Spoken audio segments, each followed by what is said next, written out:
Din as-salas, 3 tingkatan agama. Pada tingkatan yang kedua yaitu al-iman. Dalam penjelasan arkanul iman, rukun-rukun iman, kita masuk pada rukun iman yang keempat, wa rusulihi, beriman dengan rasul-rasul Allah Subhanahu wa taala. Qala Syekh Ibnu Utsaimin rahimahullahu taala, ar-rusul jam'u rasulin. Ar-rusul jam'u rasulin. Rusul adalah jamaknya rasul. Bimakna mursal. Maknanya adalah mursal. Ay mab'uts bi iblaghi syai'in, yaitu yang diutus untuk menyampaikan sesuatu. Ini makna ar-rusul lughatan. Ar-rasul lughatan al-mab'uts bi iblaghi syai', yang diutus untuk menyampaikan sesuatu. Makanya terkadang malaikat juga disebut rasul. Jibril alaihi salam terkadang disebut rasul karena beliau diutus oleh Allah Subhanahu wa taala untuk menyampaikan wahyu. Wal muradu huna, tetapi yang dimaksudkan di sini, man uhiya ilaihi minal bashari bi syar'in wa umira bi tablighihi. Man uhiya ilaihi, yang diwahyukan kepadanya minal bashar, dari kalangan manusia, seorang dari kalangan manusia yang mendapatkan wahyu, bisyar'in, dengan satu syariat. Man uhiya ilaihi minal bashar bisyar'in, seorang manusia yang mendapatkan wahyu suatu syariat. Wa umira bitablighihi, dan dia diperintahkan untuk menyampaikan syariat tersebut. Dia diperintahkan untuk menyampaikan wahyu yang Allah Subhanahu wa taala turunkan kepadanya. Ini makna rasul. Dan kalau disebut rasul, maka sudah mencakup nabi. Tetapi tidak setiap nabi itu rasul. Tidak setiap nabi itu rasul. Sebagian ulama mengatakan bedanya, rasul diutus atau diberikan wahyu dan diperintahkan untuk menyampaikannya, seperti kata Syekh di sini. Sedangkan nabi tidak diperintahkan untuk menyampaikannya. Tapi ini kurang tepat. Syekh Ibnu Utsaimin rahimahullahu taala sendiri dalam risalahnya yang lain mengatakan ini kurang tepat. Sebab nabi juga diperintahkan, para nabi juga diperintahkan untuk menyampaikan wahyu yang diwahyukan kepadanya. Lalu apa bedanya rasul dan nabi kalau begitu? Bedanya, rasul membawa syariat baru, sedangkan nabi melanjutkan syariat rasul sebelumnya. Ini saja bedanya. Sebagaimana akan beliau singgung juga nanti. Wa awwalur rusuli Nuhun. Dan rasul yang pertama adalah Nabi Nuh alaihi salam.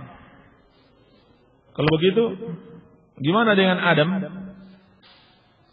Berarti Adam alaihi salam bukan termasuk rasul, tetapi beliau adalah seorang nabi. Beliau adalah seorang nabi. Wa akhiruhum Muhammadun sallallahu alaihi wa alihi wasallam. Dan nabi yang terakhir,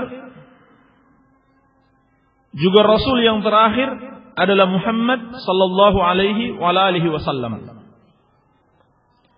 Berdasarkan dalil, qala Allah Ta'ala, Allah Subhanahu wa taala berfirman, inna auhayna ilaika, sesungguhnya kami telah mewahyukan kepadamu wahai Muhammad, kama auhayna ila Nuhin wan nabiyyin min ba'di, sebagaimana kami wahyukan kepada Nuh dan para nabi setelahnya.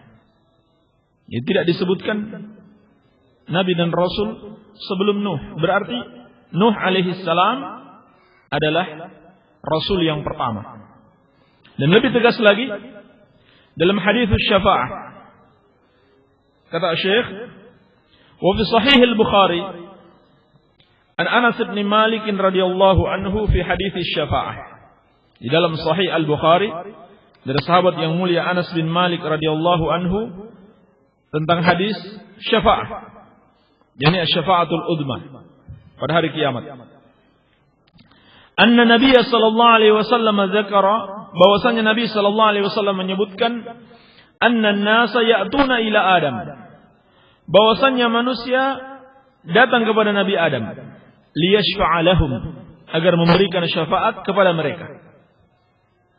Fayataziru ilaihim, tetapi Nabi Adam alaihi salam minta udzur kepada mereka, memberikan alasan, saya tidak bisa, maaf saja.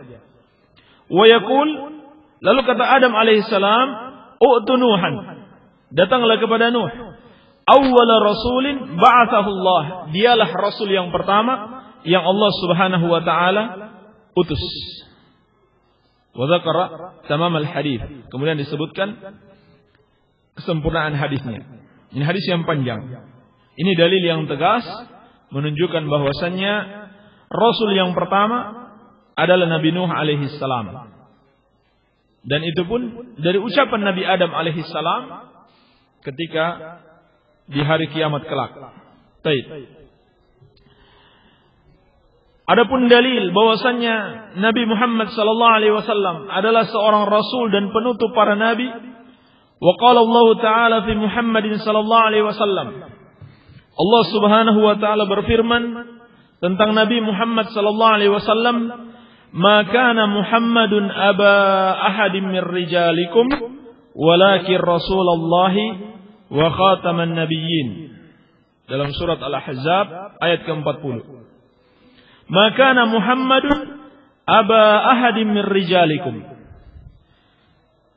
Muhammad itu bukanlah bapak salah seorang laki-laki di antara kalian. Maksud ayat ini, jangan panggil beliau dengan, atau jangan panggil Zaid dengan Zaid bin Muhammad. Ini larangan memanggil Zaid bin Muhammad. Kenapa? Karena Zaid bukan anaknya beliau, cuman anak angkat. Anak angkat tidak boleh dinasabkan kepada bapak angkatnya, tetap dinasabkan kepada bapaknya yang sesungguhnya. Maka kata Allah, jangan panggil Zaid dengan Zaid bin Muhammad. Dan Muhammad itu bukanlah bapak salah seorang dari kalian. Jadi itu maksudnya. Sebab Nabi SAW memiliki anak laki-laki dan perempuan. Anak laki-lakinya 4, anak perempuan beliau juga 4. Semua anak laki-laki tidak ada yang mencapai usia balik. Dan semua anak perempuan mencapai usia balik. 3 orang meninggal ketika Rasulullah SAW masih hidup. Dan 1 lagi meninggal 6 bulan setelah Rasulullah SAW meninggal dunia. Anak beliau bernama Al-Qasim, At-Tayyib, siapa satu lagi? At-Tahir. Semuanya dari Khadijah. Kemudian Ibrahim dari Maria Al-Qibtiyah. Anak perempuan beliau juga semuanya dari Khadijah, Zainab, Ruqayyah, Ummu Kulthum, dan Fatimah. 3 yang pertama ini meninggal ketika Rasulullah SAW masih hidup. Jadi 7 anak beliau meninggal semua ketika beliau masih hidup. Bahkan yang 4 ketika masih kecil semuanya. Jadi bisa dibayangkan bagaimana kesedihan Rasulullah sallallahu alaihi wasallam. Demikianlah para nabi, cobaan mereka paling berat. Jazakallahu khair. Kemudian yang sudah dewasa yang sempat menikah itu meninggal di masa Rasulullah sallallahu alaihi wasallam juga masih hidup. Hanya satu yang hidup 6 bulan setelah Rasulullah sallallahu alaihi wasallam wafat, baru beliau wafat, yaitu Fatimah radhiyallahu taala anhum ajma'in. Kata Allah, tidaklah Muhammad bapak salah seorang laki-laki di antara kalian, walakin Rasulullah, tetapi dia adalah utusan Allah, wa khataman nabiyyin, dan penutup para nabi. Penutup para nabi mencakup penutup para rasul. Ini kalau para nabi saja sudah ditutup, aula, lebih utama lagi para rasul.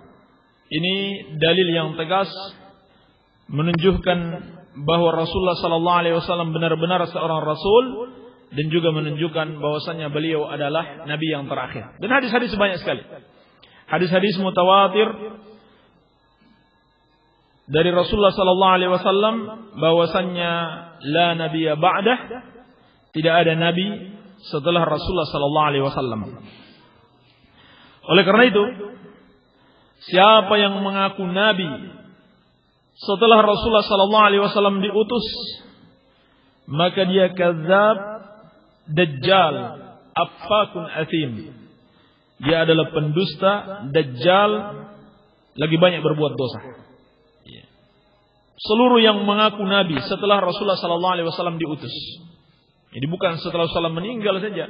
Ketika beliau sudah diutus, ada yang mengaku nabi dan rasul, maka semua adalah pendusta, dajjal, penyesat umat. Dan ulama seluruhnya sepakat, barang siapa yang meyakini ada nabi dan rasul setelah Rasulullah sallallahu alaihi wasallam diutus, maka dia kafir. Maka dia kafir walaupun dia beriman dengan seluruh rukun iman maupun rukun Islam.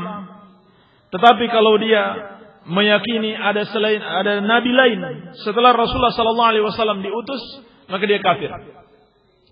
Oleh karena itu, ulama seluruhnya sepakat Ahmadiyah itu kafir, bukan bagian dari kaum muslimin. Seluruh ulama sepakat, tidak ada yang berbeda pendapat bahwa Ahmadiyah itu kafir, bukan bagian dari kaum muslimin. Sebab mereka punya nabi sendiri, nabi yang terakhir atau nabi yang pertama dalam golongan mereka, yaitu Mirza Ghulam Ahmad. Sebagaimana mereka punya kitab suci khusus yang katanya wahyu yang diterima oleh Mirza ini, yang diberi nama Tazkirah. Jadi kalau ada hari ini orang-orang yang membela Ahmadiyah dengan alasan hak asasi dan sebagainya,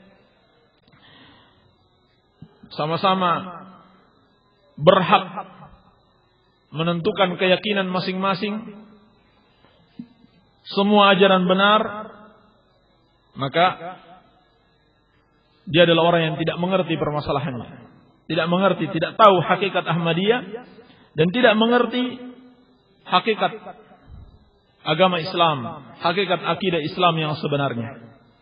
Adapun ulama seluruhnya sepakat Ahmadiyah itu kafir, bukan bagian dari kaum muslimin.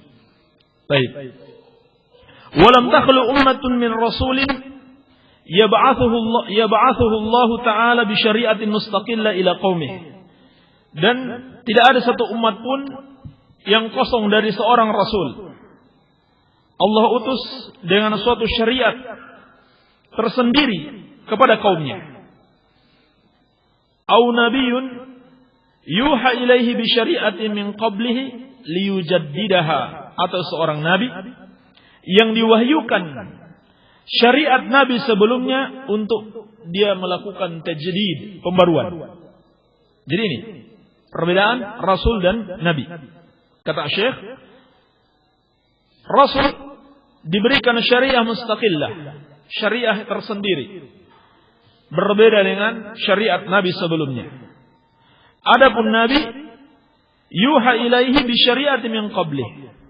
Diwahyukan kepadanya syariat Rasul sebelumnya. Untuk apa? Liyujaddidaha, untuk dia melakukan tajdid, pembaruan, yakni disadarkan kembali umat yang telah jauh dari para rasul alaihi wassalatu wassalam. Iya. Maka kata Asy-Syaikh rahimahullah, tidak ada satu umat pun di setiap zaman pun yang kosong dari rasul. Dalilnya adalah firman Allah Subhanahu wa taala, "Wa laqad ba'atsna fi kulli ummatin rasula an i'budullaha wajtanibut taghut." Dalam surat An-Nahl ayat ke-36. Dan sungguh kami telah mengutus pada setiap umat itu seorang rasul.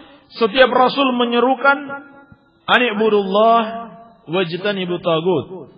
Sembahlah Allah saja dan jauhilah taghut. Wa qala ta'ala, dan juga firman Allah, wa in min ummatin illa khala fiha nadhir, dalam surat Fatir ayat ke-24. Dan tidak ada satu umat pun kecuali terdapat di tengah-tengah mereka seorang pemberi peringatan, yaitu rasul yang diutus. Wa qala ta'ala, juga firman Allah, inna anzalna at-taurata fiha hudaw wa nur. Sesungguhnya kami telah menurunkan Taurat, di dalamnya ada petunjuk dan cahaya. Yahkumu biha an-nabiyyuna alladzina aslamu lilladzina hadu. Dengan Taurat itu para nabi berhukum. Para nabi yang telah berserah diri kepada Allah ini berhukum terhadap orang-orang Yahudi. Jadi selalu saja ada rasul pada setiap zaman, pada setiap umat. Dan umat yang terakhir rasulnya cuma satu, namun untuk seluruh umat. Cuma satu tapi untuk seluruh umat yang hidup di masanya dan setelahnya sampai hari kiamat. Qul inni rasulullahi ilaikum jami'an. Katakanlah wahai Muhammad, aku ini adalah utusan Allah kepada kalian semuanya. War rusul basyarun makhluquna, dan para rasul adalah manusia-manusia yang diciptakan. Laisa lahum min khasa'isir rububiyyah wal uluhiyyati syai'un. Mereka tidak sedikit pun memiliki sifat-sifat rububiyah, tidak pula uluhiyah. Rasul sama seperti kita. Walaupun mereka diberi wahyu, mereka memiliki keutamaan, tapi mereka makhluk yang tidak sedikit pun mampu mengabulkan doa kita, mampu memberikan manfaat dan mudarat kepada kita, dan tidak boleh disembah sedikit pun. Qala Allah Ta'ala an Nabihi Muhammadin sallallahu alaihi wasallam. Dalilnya adalah firman Allah Subhanahu wa taala tentang Nabi Muhammad sallallahu alaihi wasallam, wa huwa sayyidul mursalin wa a'zamuhum jahan indallah. Dan beliau adalah pemimpin para rasul tersebut dan yang paling tinggi kedudukannya di sisi Allah. Apa kata Allah? Qul la amliku li nafsi naf'a wala darra. Katakan wahai Muhammad, katakan kepada umatmu, aku tidak sedikit pun mampu memberikan kemanfaatan dan kemudaratan untuk diriku sendiri. Illa masya Allah, kecuali sesuai dengan kehendak Allah. Bagaimana bisa diharapkan kemanfaatan atau ditakutkan kemudaratan dari Rasul? Padahal untuk diri beliau sendiri saja tidak bisa beliau berikan. Maka tidak boleh berdoa kepada beliau, berharap kepada beliau, tawakal kepada beliau. Apalagi kepada orang-orang yang derajatnya lebih rendah daripada beliau, seperti para wali, orang-orang saleh yang derajatnya jauh lebih rendah dari Rasulullah sallallahu alaihi wasallam. Walau kuntu alamul ghaiba lastakthartu minal khair wa ma massani as-su. Kata Rasulullah sallallahu alaihi wasallam, andaikan aku tahu perkara ghaib, niscaya aku akan memperbanyak kebaikan saja dan aku tidak akan ditimpa suatu keburukan. Artinya Rasulullah sallallahu alaihi wasallam tidak tahu perkara ghaib, sehingga beliau tertimpa apa yang tertimpa kepada manusia biasa. Karena beliau tidak tahu, sehingga beliau tidak bisa menghindari terlebih dahulu. Ketika perang Uhud, kepala beliau terluka dan gigi beliau patah. Seorang Rasul giginya patah, kepalanya terluka. Kenapa? Karena dia tidak tahu sebelumnya bahwa itu akan tertimpa kepadanya. Andaikan beliau tahu, tentunya beliau menghindar. Menunjukkan beliau tidak mengetahui yang gaib. In ana illa nadhiru wa basyirun liqaumi yu'minun. Aku ini hanyalah seorang pemberi peringatan dan kabar gembira bagi orang-orang yang beriman. Surat Al-A'raf ayat ke-188. Wa qala ta'ala, juga firman Allah, qul inni la amliku lakum darra wa la rasyadah. Katakan wahai Muhammad, aku tidak mampu menimpakan suatu kemudaratan kepada kalian, tidak pula bisa memberikan hidayah. Qul inni la yujirani minallahi ahadun. Katakan, tidak ada satupun yang bisa melindungi aku dari Allah. Walan ajida min dunihi multahada. Dan aku tidak menemukan selain Allah Subhanahu wa taala sebagai tempat berlindung. Surat Al-Jin ayat ke-21 sampai 22. Ini ucapan Rasul sallallahu alaihi wasallam yang Allah perintahkan dalam Al-Qur'an. Tapi orang-orang yang merayakan Maulid Nabi membaca di dalam syair mereka, syair yang diciptakan oleh Al-Busiri yang biasa dibaca pada peringatan Maulid dan dicetak di dalam Majmu'atul Maulid. Dia mengatakan, ya akramal khalqi ma liman aludhu bihi siwaq inda hululil hadithil amam. Wahai makhluk yang paling mulia, tidak ada tempat aku berlindung selain kepadamu ketika aku ditimpa suatu musibah. Ini kata dia. Padahal Rasulullah sallallahu alaihi wasallam sendiri mengatakan, walan ajida min dunihi multahada. Aku tidak memiliki tempat perlindungan selain kepada Allah Subhanahu wa taala. Maka syair tersebut, ucapan tersebut termasuk kesyirikan.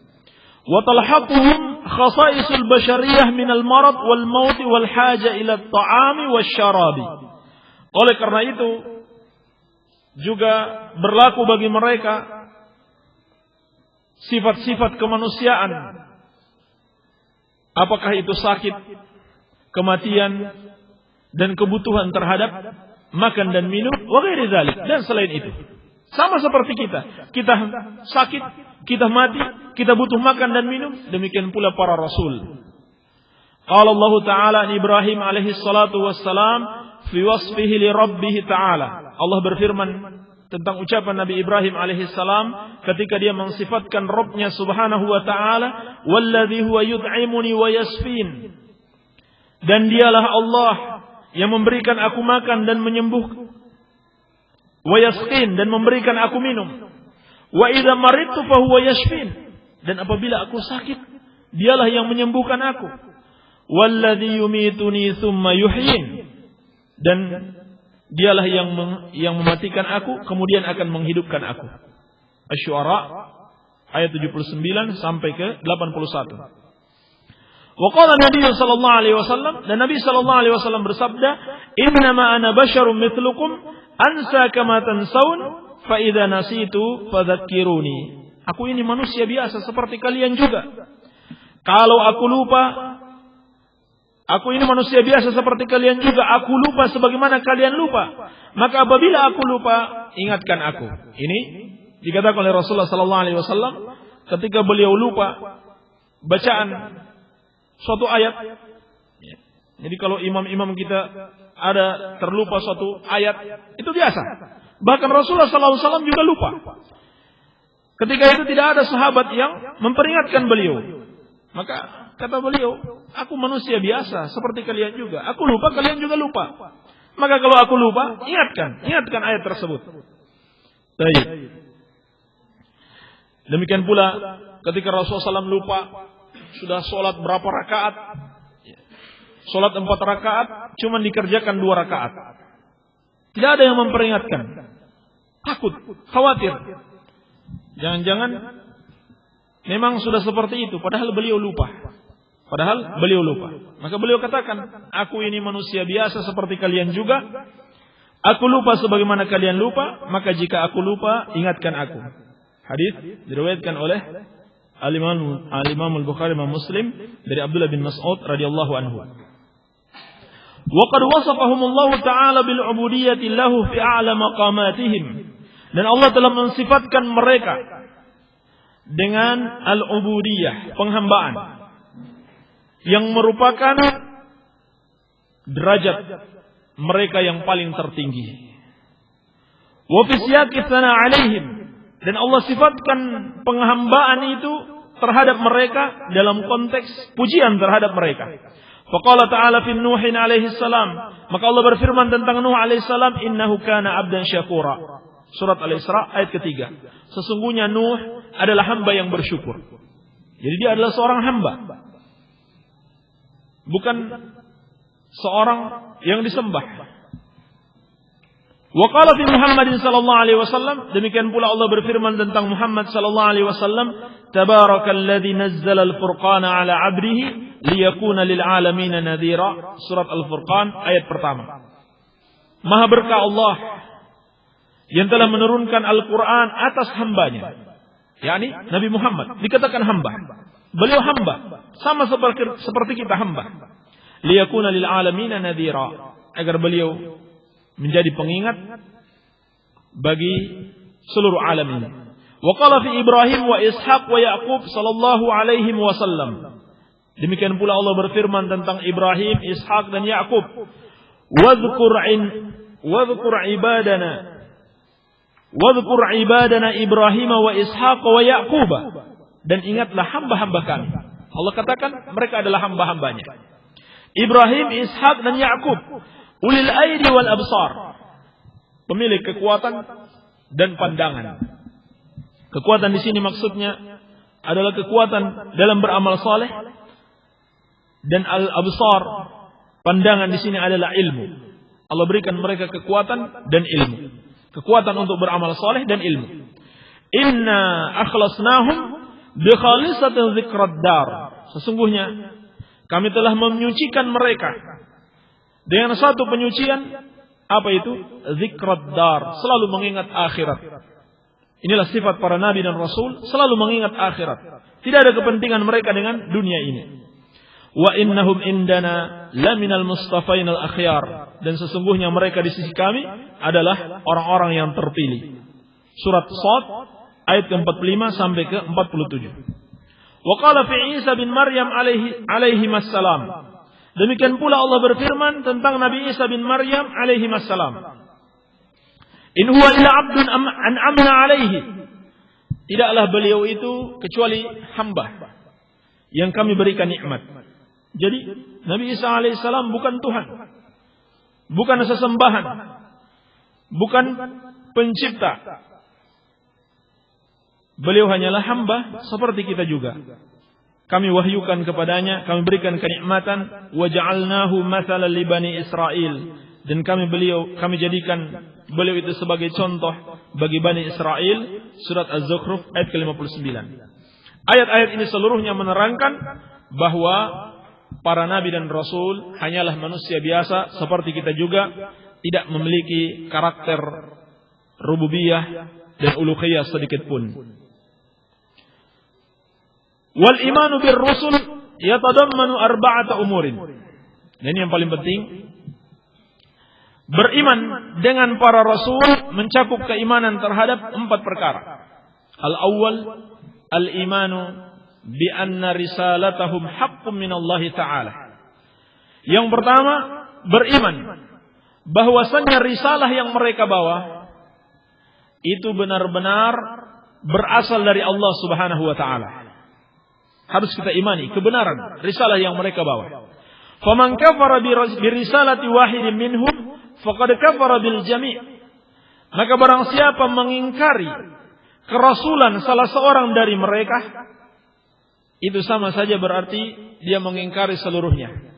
Jadi tidak boleh diingkari satupun para rasul. Mengingkari satu saja itu sama dengan pengingkaran terhadap semua rasul. Kama qala Allah Ta'ala, sebagaimana firman Allah, kadzabat qaum Nuhin al-mursalin. Dalam surat Asy-Syu'ara ayat ke-105, kaum Nabi Nuh telah mendustakan seluruh rasul. Padahal di zaman mereka tidak ada rasul sebelum Nuh dan di masa Nuh. Tidak ada rasul yang lain. Ketika mereka mengingkari Nuh, maka Allah menghukumi mereka dengan pengingkaran terhadap seluruh rasul, sama saja.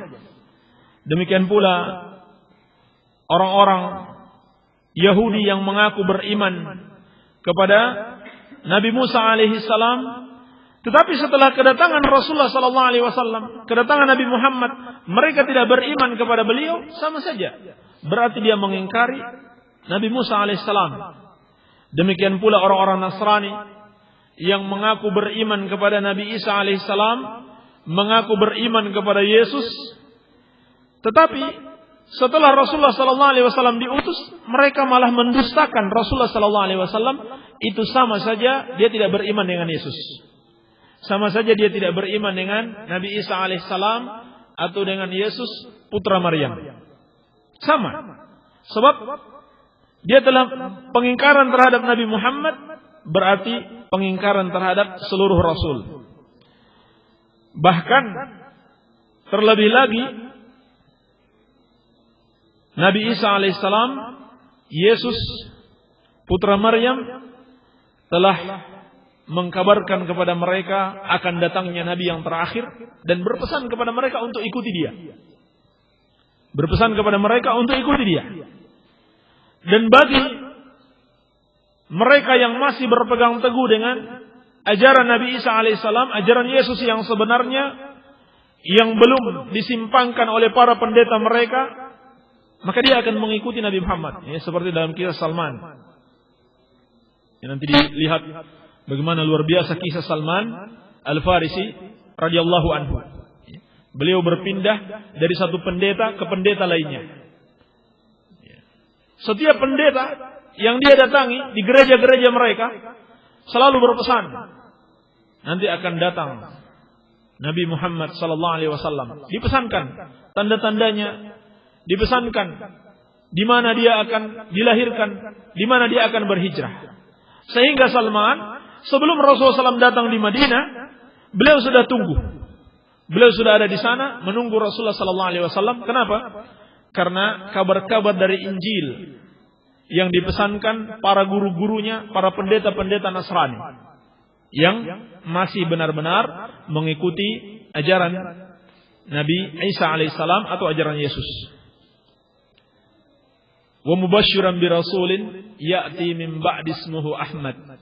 Kata Nabi Isa alaihissalam, seperti Allah hikayatkan dalam Al-Quran, aku datang untuk memberikan kabar gembira dengan datangnya seorang Rasul setelahku, namanya adalah Ahmad, yakni Nabiullah, Nabi kita yang mulia, Nabi Muhammad sallallahu alaihi wasallam. Iya. Jadi hakikatnya orang-orang Yahudi dan Nasrani yang ada sekarang adalah orang-orang yang mengingkari Nabi Musa dan mengingkari Nabi Isa alaihissalam. Al-thani, yang kedua, al-iman biman alimna ismahu minhum bismihi. Kita imani nama-nama mereka yang kita ketahui namanya.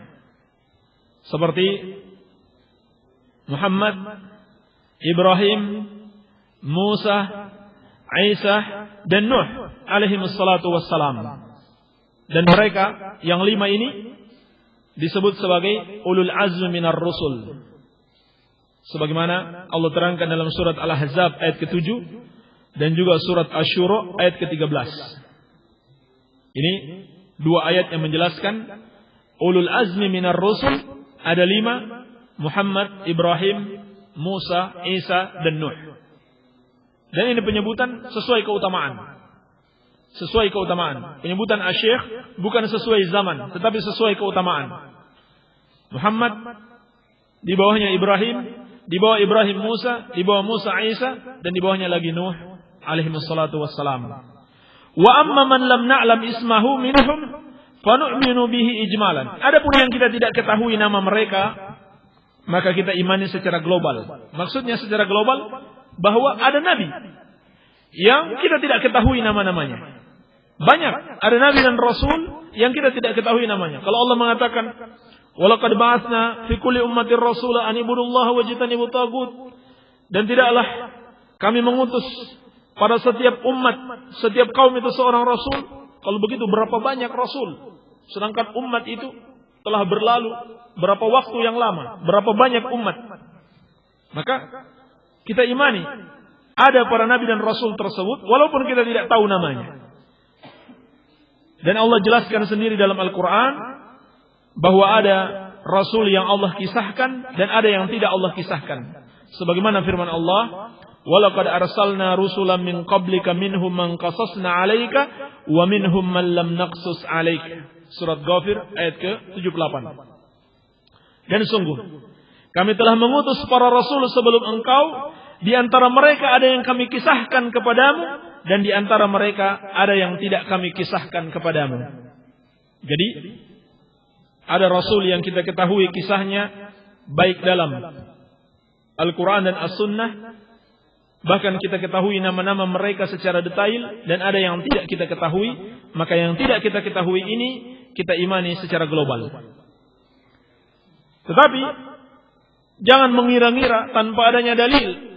Sampai ada yang mengatakan bisa jadi Aristoteles itu rasul katanya, atau Plato itu rasul. Padahal ajaran-ajaran mereka bertentangan dengan ajaran Islam. Mereka itu para filosof, ahlul kalam, yang mendapatkan ajaran-ajaran mereka dengan apa? Dengan akal semata, bukan dengan wahyu dari Allah, sehingga terjadi banyak pertentangan. Terjadi banyak pertentangan dengan ajaran-ajaran Islam. Iya. As-salits, yang ketiga, tasdiqu ma sahha anhu min akhbarihim. Membenarkan kabar yang sahih tentang para rasul tersebut. Jadi, apabila ada yang kabar yang sahih, seperti seluruh kabar dalam Al-Quran wa Sunnah, dan juga dalam kitab-kitab sebelumnya yang belum dirubah oleh tangan-tangan manusia, maka kita benarkan, kita percayai tentang kisah-kisah mereka. Ar-rabi', yang keempat, al-amal bi syari'ati man ursila ilaina minhum. Beramal dengan syariat Rasul yang diutus kepada kita. Wa huwa khatimuhum Muhammadun sallallahu alaihi wasallam al-mursal ila jami'in nas. Dan beliau adalah penutup mereka, penutup para nabi dan rasul, yaitu Muhammad sallallahu alaihi wasallam yang diutus kepada seluruh manusia. Maka inilah yang diwajibkan untuk kita amalkan. Adapun syariat para nabi sebelumnya, kita tidak diperintahkan untuk mengamalkannya. Tetapi kita diperintahkan untuk mengamalkan syariat nabi dan rasul yang diutus kepada kita. Maksudnya kepada seluruh umat setelah Nabi Isa alaihi salam. Kepada seluruh umat manusia wajib beramal dengan syariat Nabi Muhammad sallallahu alaihi wasallam. Qala Allah Ta'ala, Allah Subhanahu wa taala berfirman, "Fala wa rabbika." Sekali-kali tidak. Demi Rabbmu, la yu'minun. Mereka itu tidak beriman hatta yuhaqqimuka fima syajara bainahum, sampai mereka menjadikan kamu hakim, pemutus perkara, yang memberikan hukum, yang menentukan hukum atas apa-apa yang terjadi di antara mereka. Tsumma la yajidu fi anfusihim, kemudian mereka tidak dapatkan di dalam jiwa-jiwa mereka harajan mimma qadaita, suatu kesempitan dari apa yang telah engkau tetapkan, wa yusallimu taslima, dan mereka terima dengan sepenuhnya. Maka ayat ini menjelaskan kepada kita syarat keimanan.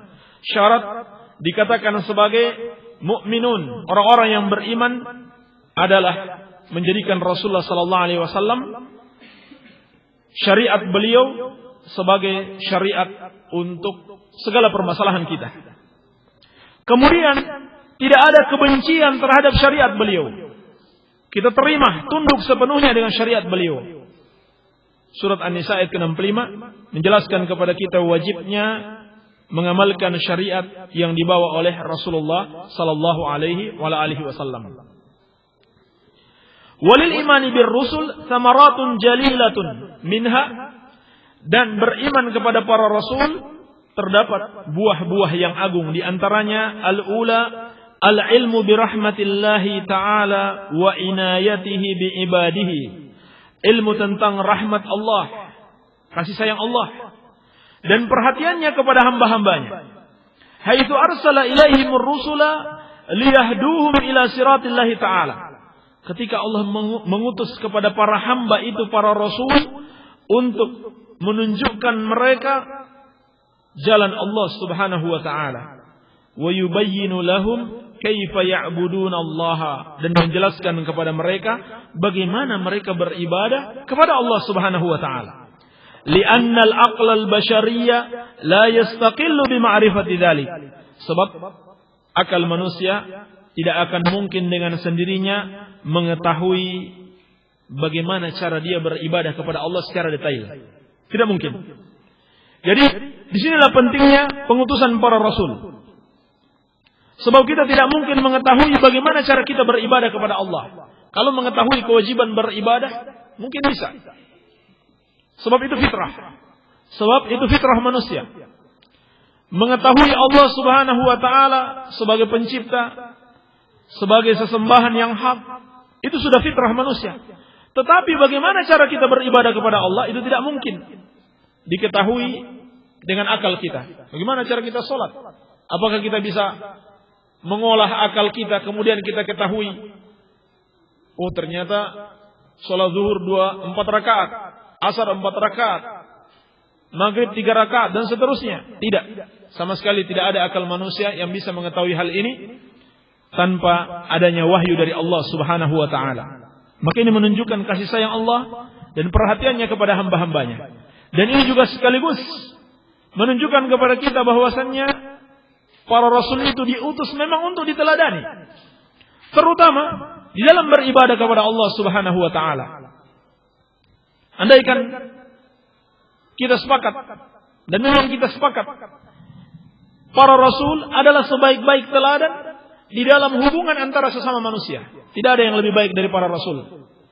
Tidak ada yang lebih baik dari para rasul dalam sikapnya terhadap tetangga mereka, terhadap teman-teman mereka, terhadap orang tua mereka, terhadap istri-istri mereka. Kata Rasulullah sallallahu alaihi wasallam, khairukum li ahli wa ana khairukum li ahli. Sebaik-baik kalian adalah orang yang paling baik terhadap istrinya, dan aku adalah orang yang paling baik terhadap istriku. Semua kita sepakat. Para nabi dan rasul, terutama Rasulullah sallallahu alaihi wasallam, adalah sebaik-baik teladan dalam hubungannya dengan sesama manusia. Bahkan dalam seluruh permasalahan dunia, dalam bisnis, Rasulullah SAW adalah orang yang paling terbaik. Dia dipercaya oleh Khadijah, dia digelari dengan Al-Amin, yang terpercaya. Orang Yahudi yang memusuhi beliau itu tidak takut untuk menitipkan barangnya kepada beliau. Semua kita percaya beliau dari sisi akhlak kepada sesama manusia, kejujuran dan sebagainya. Maka tentunya lebih-lebih lagi, lebih utama lagi di dalam hubungannya dengan Allah Subhanahu wa taala. Mestinya Rasulullah sallallahu alaihi wasallam satu-satunya teladan kita di dalam hubungan kita dengan Allah Subhanahu wa taala. Jadikan beliau sebagai teladan. Apatah lagi hakikatnya akal kita tidak bisa mengetahui bagaimana cara kita beribadah kepada Allah kecuali dengan jalan wahyu, kecuali dengan petunjuk Rasulullah sallallahu alaihi wasallam. Oleh karena itulah amalan yang tidak berdasarkan petunjuk para rasul itu tertolak.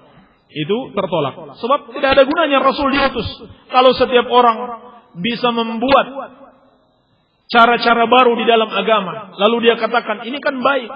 Tidak ada gunanya pengutusan rasul kalau begitu. Rasul diutus untuk mengajak kita, untuk mengajar kita bagaimana cara beribadah kepada Allah Subhanahu wa taala. Ats-tsaniyah syukruhu ta'ala ala hadhihi an-ni'mah al-kubra. Buah yang agung dari keimanan terhadap para rasul adalah kesyukuran kepada Allah Subhanahu wa taala atas nikmat yang besar ini, nikmat yang terbesar. Tidak ada lagi nikmat yang lebih besar daripada nikmat iman dan Islam. Maka dengan pengutusan para rasul adalah sebab kita mendapatkan nikmat iman dan Islam. Ats-tsalitsah, yang ketiga, mahabbatur rusul alaihi wassalatu wassalam wa ta'zimuhum. Mencintai para rasul dan mengagungkan mereka. Wasana alaihim bima yaliqu bihim, dan memuji mereka dengan pujian yang pantas untuk mereka. Li'annahum rusulullah ta'ala, karena mereka adalah utusan-utusan Allah. Wa li'annahum qamu bi'ibadatihi, dan karena mereka telah beribadah kepada Allah. Wa tablighi risalatihi, dan menyampaikan risalah Allah. Wa nushi li'ibadihi, dan menasihatkan hamba-hamba Allah subhanahu wa ta'ala. Maka dengan iman yang benar terhadap para rasul akan melahirkan kecintaan kepada mereka dan penghormatan kepada para rasul tersebut. Sebab mereka adalah sebaik-baiknya hamba Allah subhanahu wa ta'ala yang telah beribadah kepadanya dan menyampaikan risalahnya serta menasihati hamba-hambanya. Jadi sebetulnya para rasul adalah orang-orang yang paling berhak kita cintai melebihi seluruh manusia, bahkan melebihi orang tua kita sendiri. Bahkan melebihi orang tua kita sendiri. Kenapa? Di samping karena mereka adalah orang-orang yang paling dicintai oleh Allah, dikarenakan mereka adalah orang-orang yang paling berjasa di dalam kehidupan kita. Andaikan Allah tidak mengutus para rasul, maka tentunya kita tidak akan ketahui kebenaran. Kita tidak akan mendapatkan hidayah. Jadi melebihi jasa semua orang dalam kehidupan kita, termasuk orang tua kita sendiri. Oleh karena itu, Rasulullah sallallahu alaihi wasallam bersabda, "La yu'minu ahadukum hatta akuna ahabba ilaihi min walidihi wa waladihi wan nasi ajma'in." Dalam hadis Bukhari dari Anas bin Malik radhiyallahu anhu.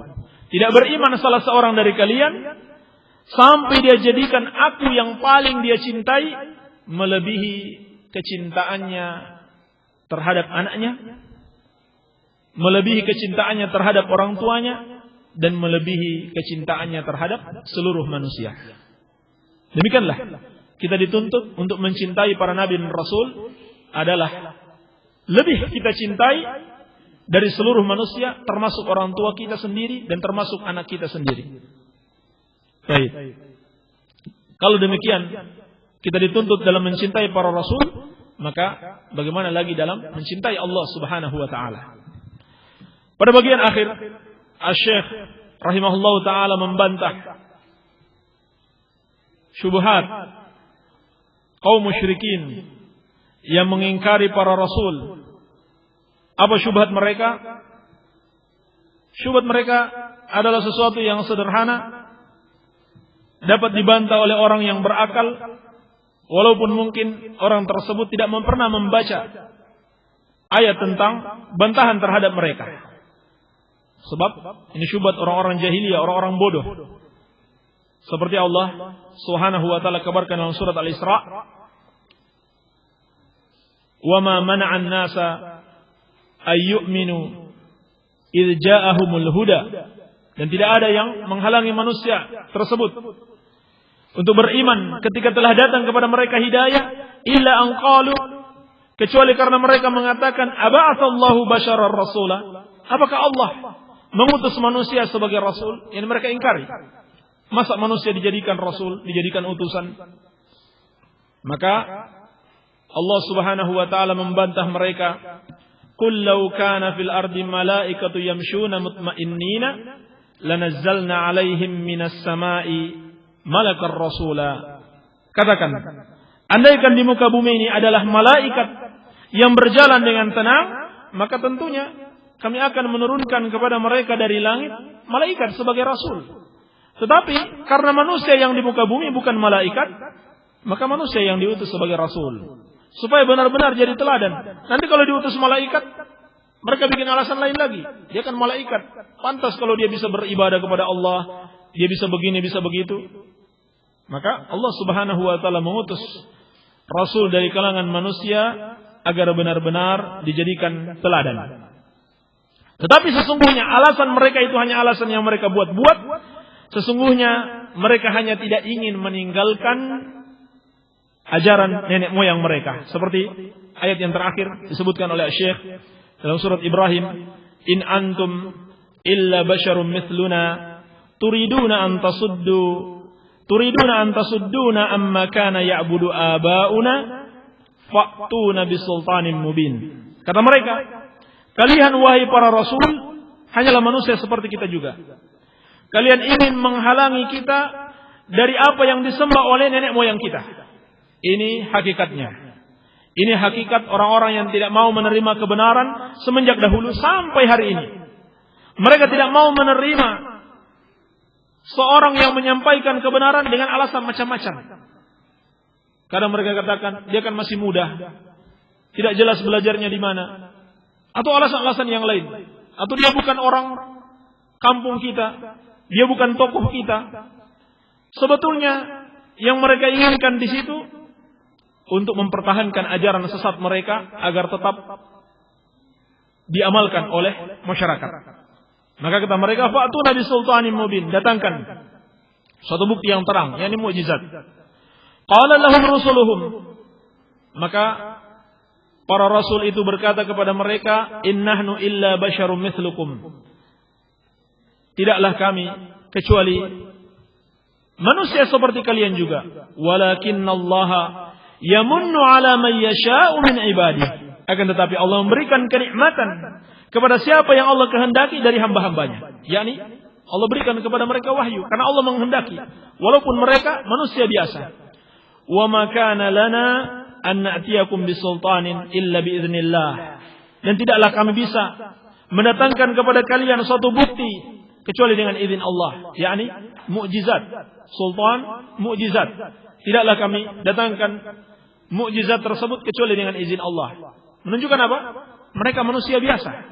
Mukjizat benar-benar dari Allah Subhanahu wa taala, bukan kemampuan mereka sendiri. Alhamdulillah, kita telah selesai dari penjelasan tentang keimanan terhadap para rasul, dari penjelasan yang sangat memukau dari Asy-Syaikh Ibnu Utsaimin rahimahullahu taala. Semoga ada manfaatnya. Subhanakallahumma bihamdika asyhadu an la ilaha illa anta astaghfiruka wa atubu ilaik. Wa sallallahu ala nabiyyina Muhammadin wa alihi wasallam. Walhamdulillahirabbil alamin.